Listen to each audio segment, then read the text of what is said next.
देखिए आज हम केमिकल काइनेटिक्स का टेबुलर फॉर्म में कैसे आपको न्यूमेरिकल को सॉल्व करना है उसका मैं शॉर्ट ट्रिक बताने जा रहा हूं। आप लोग इसको अच्छे से समझेंगे और इसको अच्छे नहीं समझ में जिनको आएगा वो कमेंट करके हमको बताएंगे। तो देखिए यहाँ पे numerical based on tabular form में रहेगा तो हम लोग कैसे न्यूमेरिकल को सॉल्व करेंगे। अभी मैं थ्योरी बता रहा हूं, उसके बाद मैं आपको न्यूमेरिकल भी बताऊंगा। बहुत ही शॉर्ट ट्रिक से आपको बन जाएगा टेबुलर फॉर्म वाला न्यूमेरिकल। तो फर्स्ट है फॉर सिंगल रिएक्टेंट जैसे ए से यहाँ पे प्रोडक्ट बन गया, ठीक है बच्चों। अब यहाँ पे देखिए मान लीजिए R1 डायरेक्टली प्रोपोर्शनल A1 के सांद्रण के पावर n कर दिए, R2 डायरेक्टली प्रोपोर्शनल A2 के सांद्रण के पावर n कर दिए। इसको समीकरण फर्स्ट मान लिए, इसको समीकरण सेकेंड। तो समीकरण सेकेंड डिवाइडेड बाय फर्स्ट, तो यानी क्या हो जाएगा R2 by R1 equals to A2 by A1 के पावर क्या हो जाएगा आपका n हो जाएगा। इस पे आगे मैं आपको क्वेश्चन करवा रहा हूं। नेक्स्ट है दूसरा फॉर टू रिएक्टेंट्स, जैसे यहाँ पे A प्लस B से यहाँ पे प्रोडक्ट का फॉर्मेशन हो रहा है। तो यहाँ पे अगर इसका रेट लिखना होगा तो A1 इंटू B1 के कॉन्सेंट्रेशन के पावर, मान लीजिए इसका P मान लिए, इसका Q मान लिए। अगर इसका दूसरा रेट लिखना होगा तो A2 के कॉन्सेंट्रेशन के पावर P और B2 के कॉन्सेंट्रेशन के पावर यानी सांद्रण के पावर Q। तो यानी इसको फर्स्ट मान लिए, इसको सेकेंड मान लिए। तो समीकरण सेकेंड डिवाइडेड बाय फर्स्ट, तो यानी R2 by R1 equals to आपका हो जाएगा A2 बाई A1 के power P, B2 by B1 के पावर Q हो जाएगा, ठीक है। अब यहाँ नेक्स्ट है आपको अर्ध जीवन काल यानी हाफ लाइफ दिया हुआ रहेगा और आपको इनिशियल कंसंट्रेशन यानी शुरुआती सांद्रण दिया हुआ रहेगा। तो हम लोग कैसे न्यूमेरिकल बनाएंगे। तो देखिए यहाँ पे nवीं कोटि का अर्ध जीवन काल यानी nth ऑर्डर का half life time directly proportional होता है a के पावर 1 माइनस n। अगर मान लीजिए टी हाफ फर्स्ट है तो A1 के पावर n माइनस 1, इसको इक्वेशन फर्स्ट मान लिए। अब यहाँ पे देखिए अगर हाफ लाइफ इसका सेकेंड आ जाए तो इसका सांद्रण भी क्या हो जाएगा यानी कॉन्सेंट्रेशन दूसरा 1 माइनस n, यहाँ पे इक्वेशन सेकेंड। तो हम क्या किए equation second divided by equation first. तो आपका क्या आ जाएगा T half 2 by T half 1 equals to A2 by A1 के पावर 1 माइनस n हो जाएगा।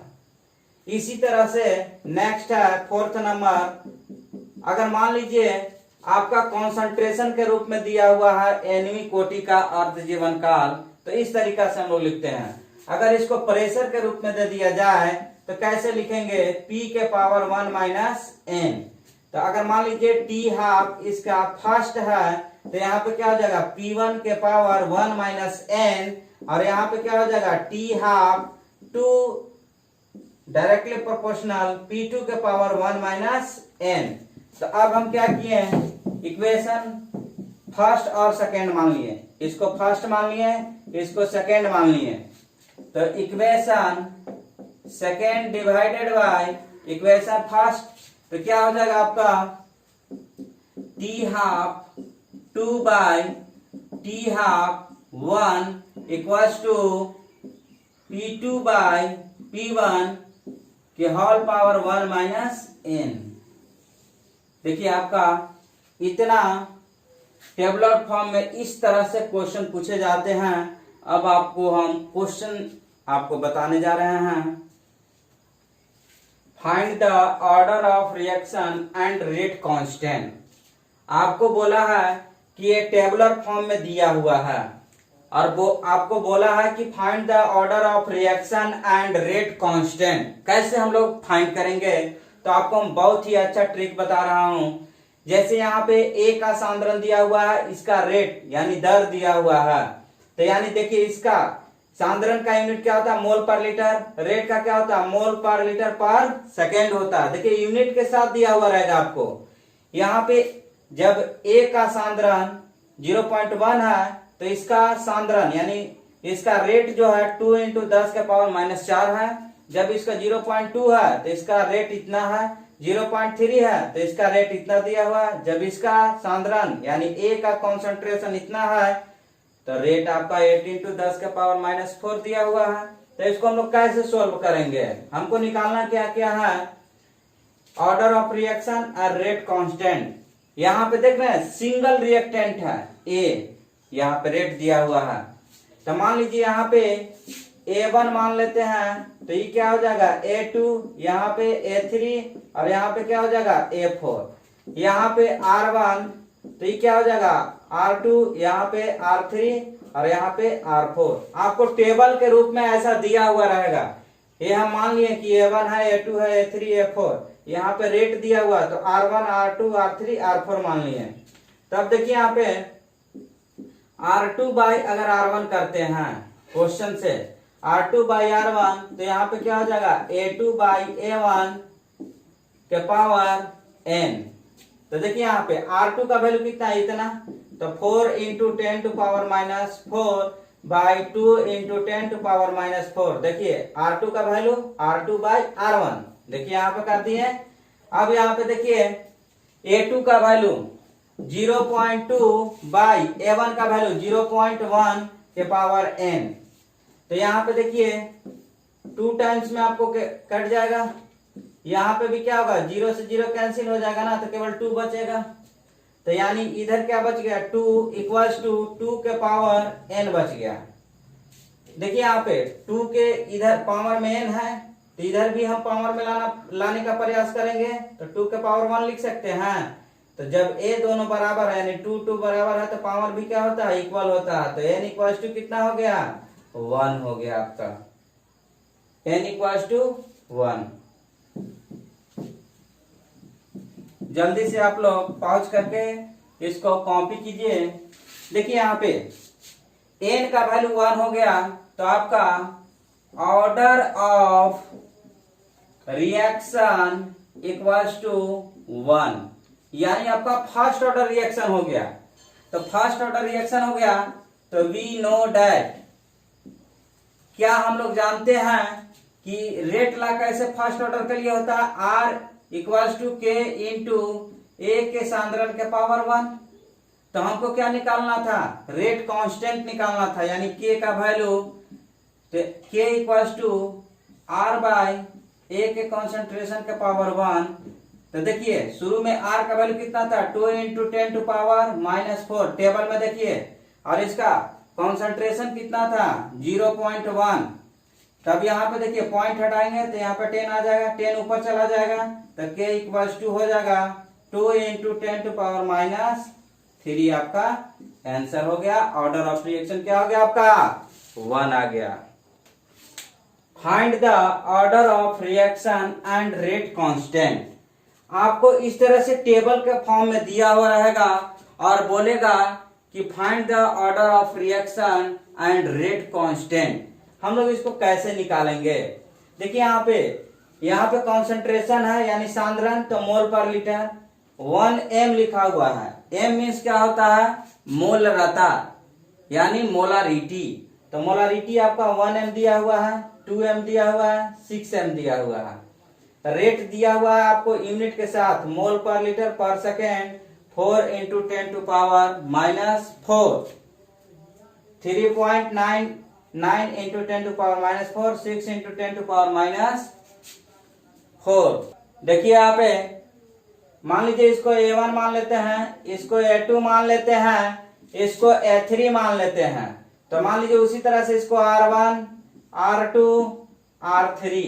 देखिए कोई कोई ऐसा भी टेबल में दिया हुआ रहेगा जो नॉनसेंस की तरह रहेगा, उसको कोई यूज नहीं पड़ेगा, तो हमको उससे डरना नहीं है कि सर इसका यूज नहीं पड़ा, उससे कोई मतलब नहीं है, मेरा आंसर आ जाना चाहिए, है ना।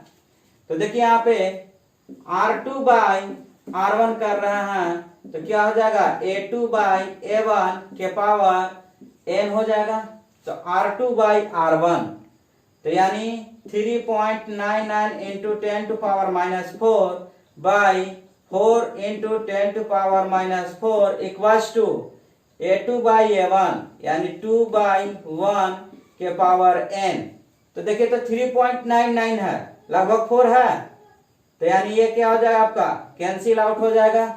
तो यानी 1 इक्वल्स टू 2 के पावर n हो जाएगा। तो क्या इसको 2 के रूप में लिख सकते हैं, 2 के पावर 0 कर देंगे, 2 के पावर इधर n हो गया। देखिए ये दोनों अगर सेम है तो यहाँ पे पावर क्या हो जाएगा, इक्वल्स, तो यहाँ पे n इक्वल्स टू कितना हो गया, 0। तो यानी order of reaction equals to क्या हो गया आपका, 0। तो जब ऑर्डर ऑफ रिएक्शन आपका 0 हो गया तो हम लोग इसका रेट कांस्टेंट निकाल सकते हैं according to rate law. 0 order है तो 0 ऑर्डर के लिए रेट लॉ क्या होता है, R equals to K into A के कॉन्सेंट्रेशन के पावर 0। तो R बराबर क्या हो जाता है, K हो जाता है। तो यानी किसी का भी R मान लो, तो यानी R बराबर K, तो K बराबर R लिख सकते हैं ना। तो यानी क्या हो जाएगा, 4 इंटू 10 टू पावर -4। आपका आंसर हो गया। Find the order of reaction and rate constant. आपको देखिए 2 डिफरेंट रिएक्टेंट दिया हुआ A और B और इसका रेट दिया हुआ है। बोला कि A का अगर कॉन्सेंट्रेशन 2m है, B का 2m है, तो इसका रेट इतना दिया हुआ है। तो अब इसको हम लोग ऑर्डर ऑफ रिएक्शन और रेट कांस्टेंट कैसे निकालेंगे। तो देखिए यहाँ पे हम बताए थे कि मान लीजिए इसको A1 मान लिए, इसको A2 मान लिए, इसको क्या मान लिए, A3। अगर इसको उसी तरह से B1, इसको B2, यहाँ पे B3 हो गया। यहाँ पे देखिए क्या हो जाएगा, R1 हो जाएगा, यहाँ पे R2 हो जाएगा, यहाँ पे क्या हो जाएगा, R3। तो देखिए यहाँ पे सॉल्व कर रहे हैं इसको, R2 by R1 equals to आपका हो जाएगा A2 बाई A1 के पावर P और B2 बाई B1 के पावर Q। तो देखिए यहाँ पे हम रख रहे हैं इसमें R2 का वैल्यू, यानी 4 into 10 to power -4 by 10 to power -4 equals to A2 का वैल्यू 2 है, A1 का वैल्यू कितना है, 2 है, इसका पावर P हो जाएगा।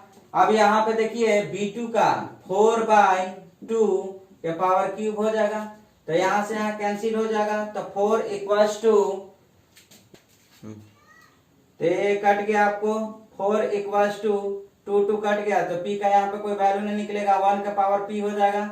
यहाँ पे क्या हो जाएगा, कट जाएगा 2 टाइम्स में, तो 2 के पावर क्यूब। तो क्या इसको हम लोग ऐसे लिख सकते हैं, 2 के पावर 2 इक्वल्स 2 के पावर क्यूब, तो क्यूब इक्वल्स 2 आ गया आपका, 2 आ गया। देखिए अगेन R3 बाई यहाँ पे R2 कर रहे हैं हम, तो क्या हो जाएगा आपका, यहाँ पे A3 बाई A2 के पावर P और यहाँ पे B3 बाई B2 के पावर क्यूब हो जाएगा। तो R3 का वैल्यू कितना था आपका, R3 का वैल्यू आपका यहाँ पे 4 into 10 to power -4 by R2 का वैल्यू 4 इंटू 10 टू पावर -4। अब A3 का वैल्यू कितना दिया हुआ है, 6 दिया हुआ है, बाई यहाँ पे क्या हो जाएगा 2 के पावर p, और इसका क्या है 4, b3 का वैल्यू और b2 का वैल्यू कितना था 4, क्वेश्चन में दिया हुआ है। यहाँ कैंसिल हो जाएगा, यहाँ पे भी कैंसिल हो जाएगा, तो आपका बचा क्या है यहाँ पे 1 इक्वल्स टू, यहाँ पे कट जाएगा तो 3 के पावर p। तो क्या इसको ऐसे लिख सकते हैं 3 के पावर 0, 3 के पावर 0 1 ही होता है, तो 3 के पावर p, तो यानी आपका p इक्वल्स टू क्या हो जाएगा 0 हो गया। तो अब यहाँ पे देखिए 2 रिएक्टेंट था, तो 2 रिएक्टेंट के लिए अकॉर्डिंग टू रेट लॉ कैसे लिखते हैं R equals to K into A के कॉन्सेंट्रेशन के पावर P और B के कॉन्सेंट्रेशन के पावर Q। तो अब यहाँ पे देखिए R equals to K into A के कॉन्सेंट्रेशन के पावर P का वैल्यू कितना है 0 रख दिया हम, और B के कॉन्सेंट्रेशन के पावर कितना आया था,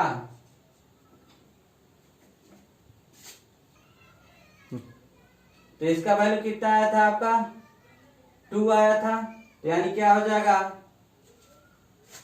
देखिए यहाँ पे Q का वैल्यू जो आया था आपका 1 आया था, तो 1 रखना है, तो यानी आपका टोटल कॉन्सेंट्रेशन टर्म कितना हो जाएगा 0 प्लस 1 यानी 1 आ गया, यानी order of reaction equals to 1 हो गया।